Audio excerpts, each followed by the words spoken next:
everybody. So today and this week we are learning about public art, and it's a lesson that I really like to teach in the spring because the weather is awesome, and you'll see why I like to teach this when the weather is awesome in a moment. All right, public art. What is public art? Who makes it? What is it made of? Is it illegal? Public art can be easily defined. It's any artwork that is free for the public to view and is most often located outside in a park or on the wall of a building or even on the ground. Sometimes referred to as street art or monuments, murals or sculpture, street art and public art are everywhere. Philadelphia is known for its public art. The public art in Philadelphia is sometimes made with the permission of someone who owns the property where it is created or put, and sometimes it is not. Why would somebody put their art in the public without asking? What is the difference between public art, graffiti, and vandalism? It's all about your perspective. Let's say I own a building and someone puts a wheat pasted drawing, so a drawing with a piece of paper glued onto my building with some wheat paste. And I might decide I love that drawing and I love that artwork. Then it is called street art or graffiti. It's public because it's on the outside of my building, so it's also public art.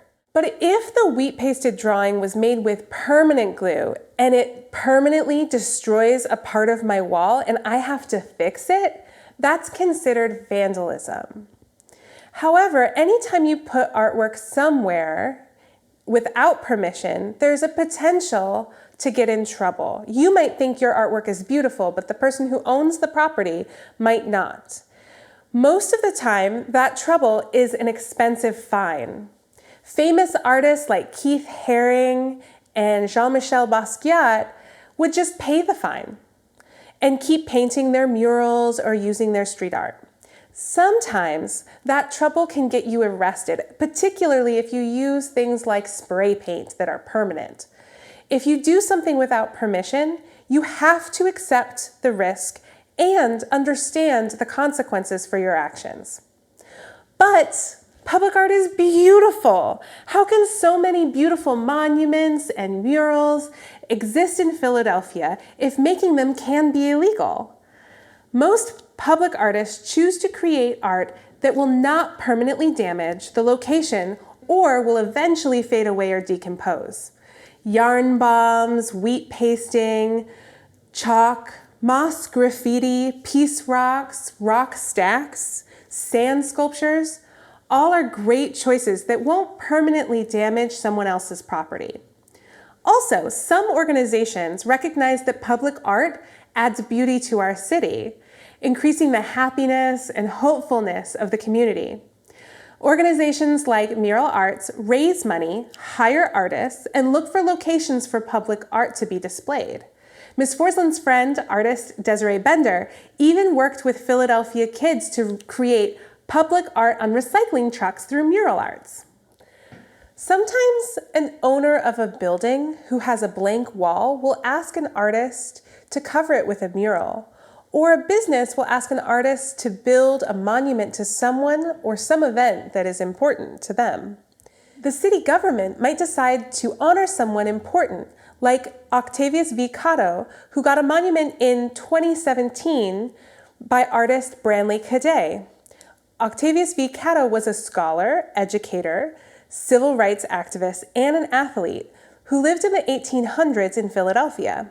The city government paired with other organizations to help pay for the monument to be made and to be put right outside City Hall in Philadelphia. Check it out. Philadelphia is full of public art, some of it monuments to historical figures, some of it just to add beauty and hope, some of it political, and all of it adding textures, color, and interest to our beautiful city. Take a walk and find some public art in your neighborhood. So now that we've learned a bit about public art, and hopefully you've also listened to me reading the story about Maya Lin, the architect who designed the Vietnam War Memorial, You're ready to make a proposal for public art for your assignment. Your assignment this week is to create a proposal like Maya Lin does in the story. In the story, she had to combine drawings, a model, which would be a 3D sculpture of what she designed, as well as a bit of writing to explain her design to others. So for your assignment this week, we're going to do a little bit of that. Maybe not as in detail as Maya Lin had to do, but getting there. Your requirement is to write 2 sentences at least. So 2 sentences. 1 sentence describing who or what your public art is honoring. So is it honoring a person? Is it honoring a place? There's a beautiful mural near me that's about my neighborhood. Or is it honoring a group of people? You think about what you would like to do. And the second sentence should be about how you're going to make your artwork and where it might be located. So that's the sentence where you're going to be saying if it's a mural, if it's a sculpture. If it's a sculpture, what is it made out of? And where it's going to go. Is it going to go in a park near your house? Is it going to go on the side of your house? In your front lawn? Do you have a front lawn? On a rooftop? Anywhere you would like to go. Look for inspiration in the links in the description for this video. So that's the writing portion of your assignment. The art making, you get to decide what you would like to use.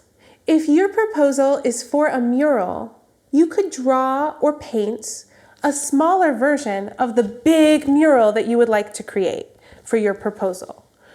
If you don't have a lot of sculpting tools at home, you could draw a picture of what your sculpture for a monument would look like.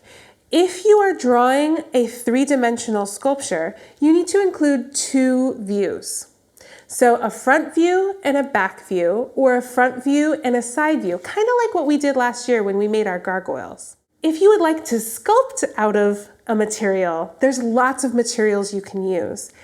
We don't have our awesome clay that we were working with before COVID started, but I included in this assignment a video on how to make salt dough. So you could sculpt with salt dough or any other Play-Doh or Sculpey or any other type of clay that you might have in your home.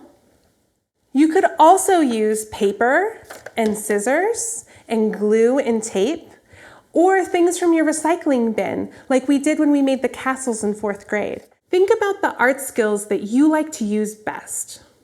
Are you really in love with drawing? Then maybe drawing your proposal is the best way to do it for you. Do you feel more comfortable when you're sculpting? Think about what materials you like sculpting with. You only have to make 1 model or drawing. You can choose drawing or model. And you only have to write 2 sentences. But if it takes more than 2 to say what you need to say, that's okay too. I cannot wait to see what you create and see who you're going to honor in your public art. And maybe someday it will actually be in a park or on the side of a building. All right.